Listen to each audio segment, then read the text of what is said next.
He's a disciple. He's a disciple. He is a disciple. Y'all get it? Peter, a disciple. So he don't answer Peter because he's a disciple.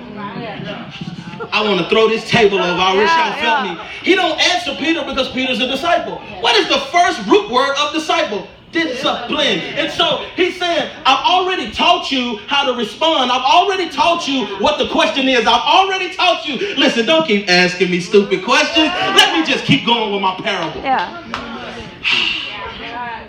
And so Peter asks this question. You talking to me? You talking to everybody? So he goes right into this parable in which we take our thought from this morning. He says, listen, man, my goal is to give. And my goal is to give you everything that your heart desires, contingent upon your heart being mine. Come on, I'll bring this so y'all hear that? I wish I had fire right here so I could just he's saying, I am prepared to give you the desires of your heart as long as your heart is mine. Wow. So he starts talking about resources. Come on.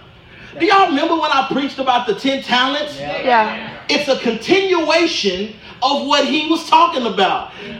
Y'all remember when I talked about the virgins? Yeah. It's a continuation of what he was talking about. This whole time he's talking about being prepared for him coming back. Yeah. So he's saying essentially, I only give you resources for my return. I only give you talent for my return. I only give you gifts for my return. I only anoint you for my return. I only appoint you for my return. I only call you for my return. It ain't because you dope. It ain't because you good like that.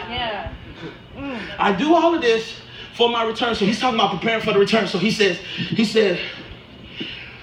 if I come and I see the person who I have given all of my resources, faithfully manage them. See, again, because I went to Bible college, I went to seminary, I know that in Scripture, there's no such thing as a wasted word. So Jesus said if.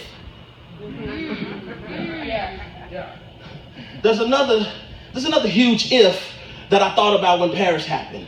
There's another huge if that I thought about when Africa happened. There's that if that says, if my people My God. who are called by my name. It sounds real good, but y'all forgot that he said if. That's good. Because he knew that would be a separation in the body of believers to the point that some stuff was going to happen to make if possible. Wow. Come on now. So he says if. He says if I give them my resources and I come back and they're faithfully managing them, then I will count them worthy to have all of my possessions, right? So then, here's this idea of to whom much is given, much is required. Is Jesus letting us know that we are responsible for what he gives us? Everybody want to talk about the talent. Everybody wants to talk about the gift. Everybody want to talk about the blessing. Oh, goodness, I'm in trouble right here. Everybody want to talk about that part, but nobody wants to talk about the fact that is attached to a responsibility. Oh, can I make it real plain? Okay, let me make it real plain. I give you influence because I expect you to be influential. That's good. That's good. I'm going to go further. I give you peace because I expect you to be peaceful. Good. I give you a test because I expect you to have a testimony. Oh my God. I give you mess because I expect a message. I give you with an expectation of a return, and the expectation is our responsibility. So he says, oh, you think because you studied real good and you made good grades in school and you went to 8 years of college and now you a doctor, you think that I ain't had nothing to do with that. So now that you you a doctor and you got the good title and you making this good money, you think that exempts you from tithing. My God. Come on. You think that exempts you from giving. You think that exempts you from sowing. You think that exempts you from giving to the poor. You think that exempts you, but you don't understand I only gave it to you for my return. There are people who, goodness, this is good, hear this. There are people who are only doctors for Jesus. Yeah. I need a better amen. Yeah. There are people who are only executives for Jesus.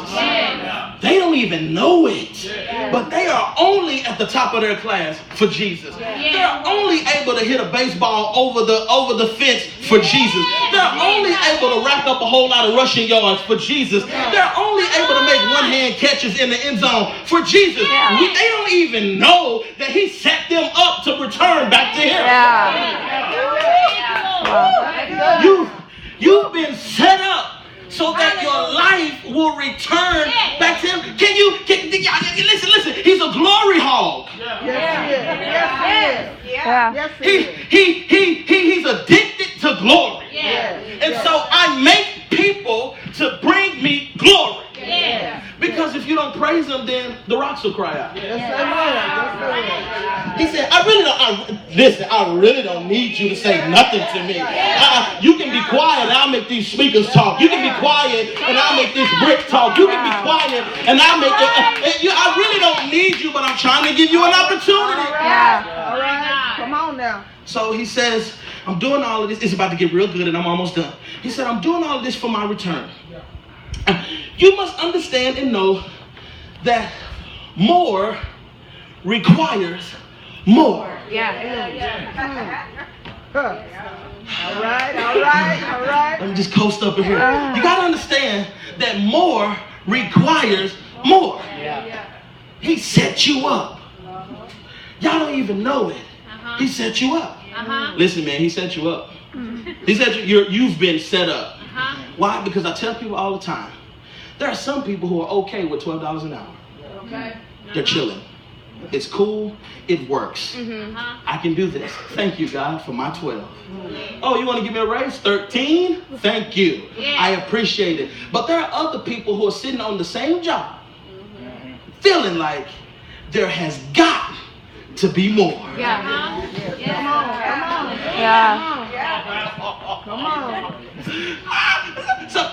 So young lady, God will put a man in your life. He'll do it.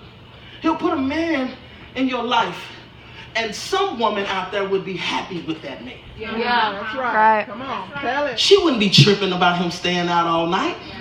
She wouldn't be tripping about him being secretive. She wouldn't be tripping about the fact that he can't lead her. She wouldn't even be tripping. She would take your man in a heartbeat. But you'll find yourself in a relationship saying, listen, God, it has got to be more to it than him. I mean, you got to have somebody better for me than him. He'll put a woman in your life. Good God, he'll put a woman in your life. And you are sitting up here saying that she good and everything. I mean, it's cool. I mean, it's all right. But because how my faith is set up, how my purpose is set up, I just think there got to be more than this. He'll give you a job.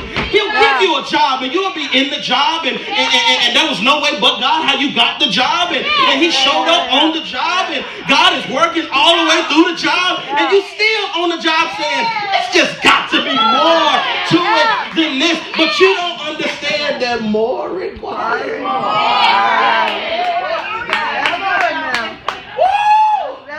You are now worshiping him on the level that you're at. Wow. Thank you, Lady Deanne. You are now praising him on the level that you're on. Oh, good God, it done got good. You are now giving to him on the level that you're on. You are now referencing him on the level that you're on. And as soon as that level changes, more requires. See, right now the level that you're on, you can come to church and sit down. Right now, the level that you on, you can have a warm-up praise. You can let the praise team go and go and go and go until you feel like, let me go on and join in. Because that's the level that you on. But as soon as he does more, Come on. as soon as he does more, he like, listen, you gotta take it up a notch. You gotta, it's good where you are.